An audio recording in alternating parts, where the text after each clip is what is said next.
Hey guys, had a request recently from somebody to make a video talking about how to cope with the death of a loved one, or someone close to us, I think is what they said.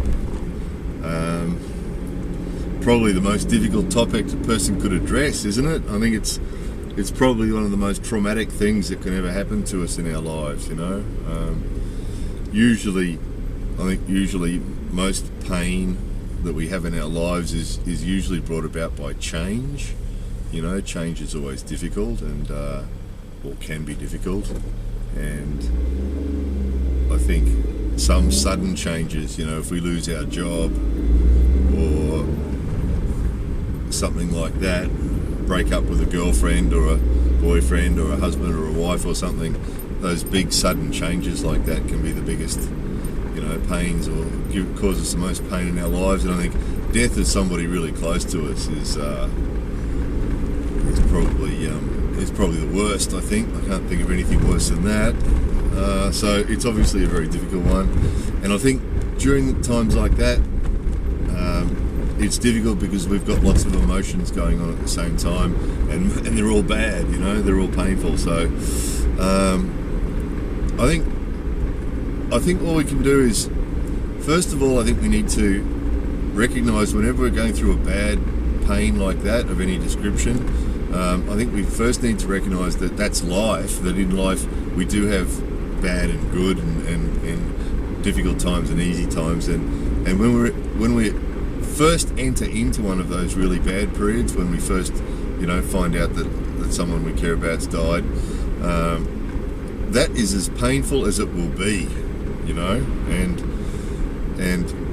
you know, people always say, oh, it'll get better, or it'll heal, or time heals all wounds, and all that sort of stuff. And I think we say all that stuff because it's true, you know, and it is true. And I think one thing that's good to keep in mind when we're going through something bad and painful like that, no matter what's causing the pain, but when we're going through pain like that and it's bad, is to recognise that it will pass, you know. And I think that's one reason old people say this sort of stuff, is because old people have seen it. You know, that's why you hear old people say that sort of stuff all the time, because they've seen it.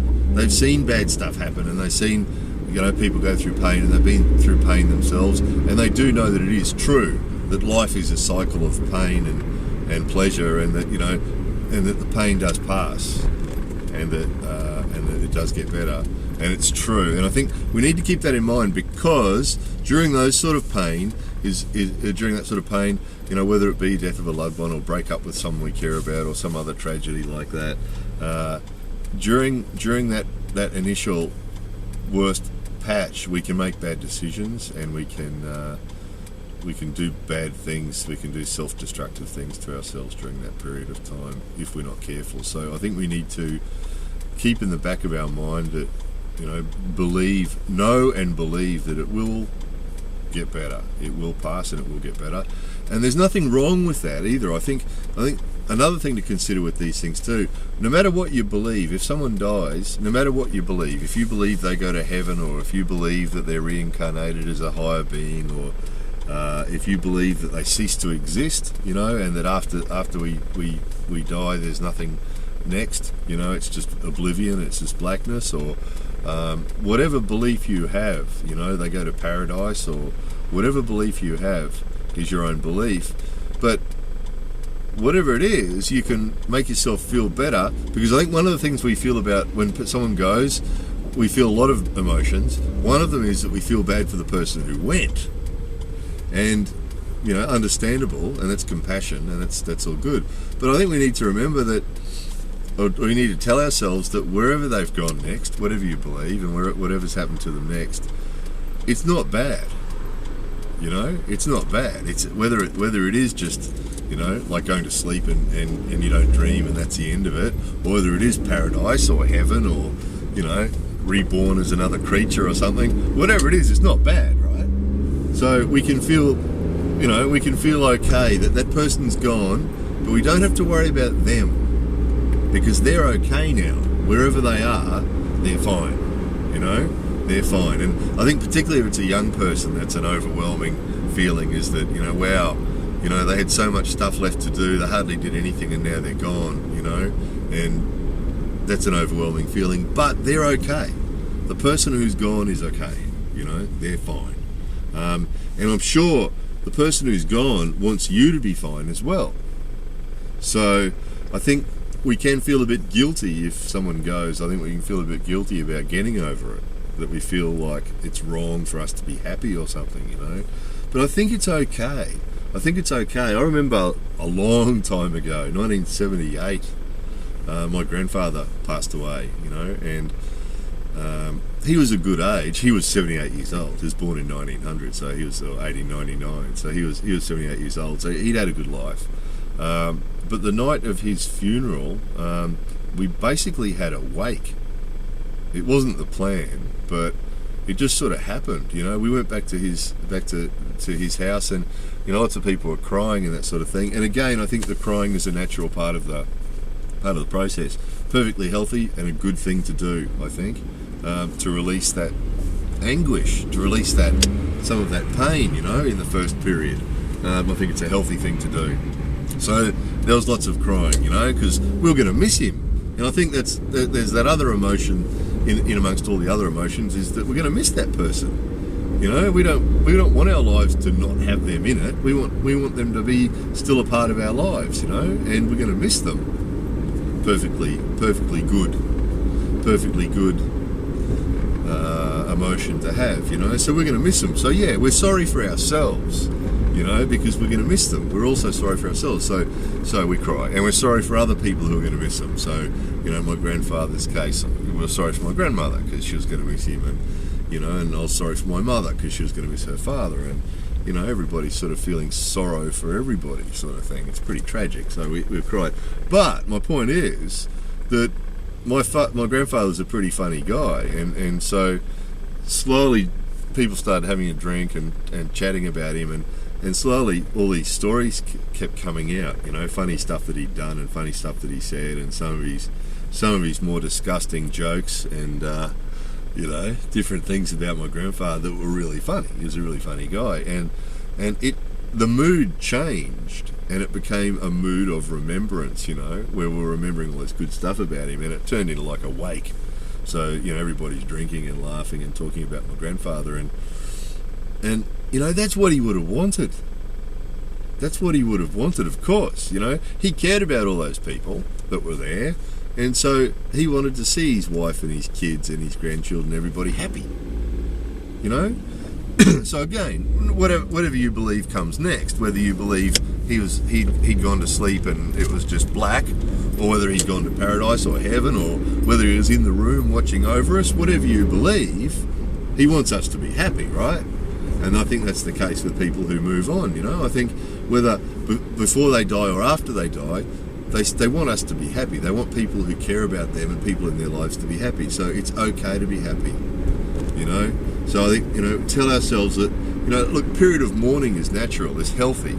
You know, a period of feeling sad and maybe some crying and that sort of thing. But I think we have to make conscious decisions when we're going through difficult times. We need to make conscious decisions to recover. We need to make conscious decisions to move forward in a positive way. And we don't have to forget the person. My grandfather's not forgotten. My grandfather's frequently talked about in my family because, you know, there's a million stories about my grandfather. So here it is. It's how many years? 34 years since my grandfather passed away, and we still talk about him like he's, you know, like it was yesterday. And his memory will live on, you know, his memory will live on, and that's positive. But I think that's what we have to do, is we have to shift.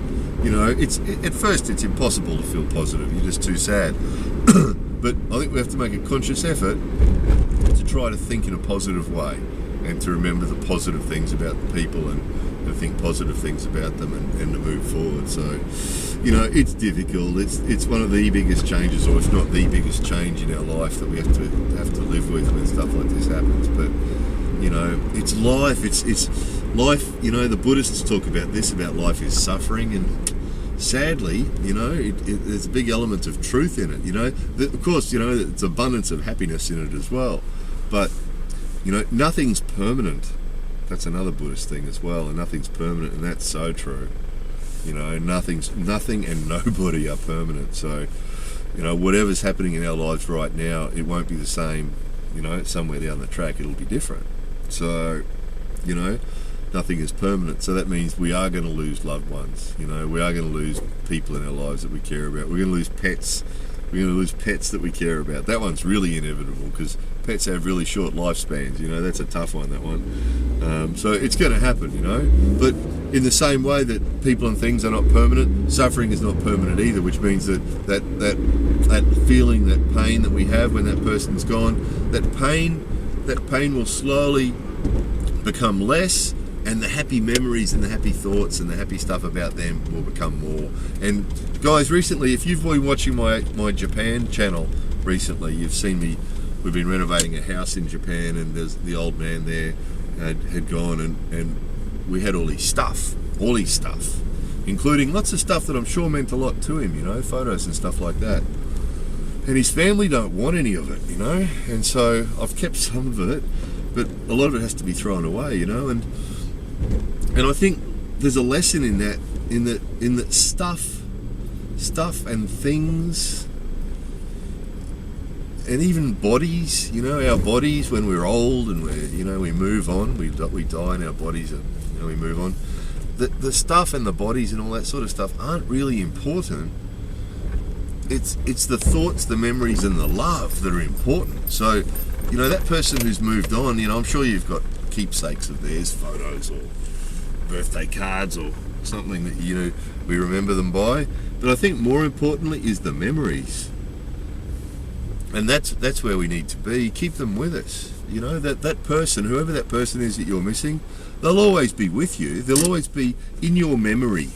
You know, whatever you believe spiritually is a separate issue. In your memory of them, that those memories that you have of them will always be a part of your life. You know, and because you remember them, you know, that helps their memory live on. You know, and that's a good thing. That's a healthy thing as well. So, you know, slowly we change our thoughts and our feelings from those painful ones to the positive ones. And, you know, in some time in the future, if you're crying now and you're sad now, you can know that at some time in the future, whether it be next week or next month or 6 months from now, you'll think about that person and smile and maybe laugh and remember some happy stuff and have a good laugh. You know, and talk to them. If you pray and you're into praying and stuff like that, then you can do that. If not, you know, you can talk to them. You know, I talk to my grandfather sometimes when I'm doing stuff with old tools. Hey, Grandpa, what's this? You know, I don't know if he's listening. You know, I don't know about all that stuff. I've got no idea. You know, I won't know until I go. And I'll let you know. I'll come back to you and make a video about it. But, you know, who knows? Who knows? But I talk to him. You know, I'm working on something and I go, geez, Grandpa, what is this? You know, some really old tool. Because I know he'd know. You know, so I don't know if he's listening or not. Doesn't matter. Doesn't matter. Inside me, during that moment, I'm remembering him and I'm having a connection with him. Whether it's a connection with just his memory or whatever it is, it's some sort of connection. So anyway, I hope that person who sent me that message watched this video and got some benefit from it. I hope it helped somebody. So you know, just remember that this will pass. You know, the reason that lots of old people say that is it's true. You know, that's one thing, guys. As you get old, you know, a lot of these things that you've heard from old people start to come really clear to you, and they're true. That's why old people say them. That's why. And when you're young, you listen to it and you go, oh, you know what you're talking about, you're a silly old person. But yeah, they do. Yeah, they do. It's because they've been around so long, it becomes obvious. And that's what happens. And I'm finding the same thing as I'm getting older. There's a lot of this stuff that I remember my grandmother saying, I remember my mother saying, I remember my grandfather saying, and I find myself saying it too. And it's because it becomes obvious. You can see the proof. You can see the proof. You see this happen, then you see this happen, and you see it all the time. You see the proof. So anyway, guys, I hope somebody found that a little bit useful. More videos coming soon.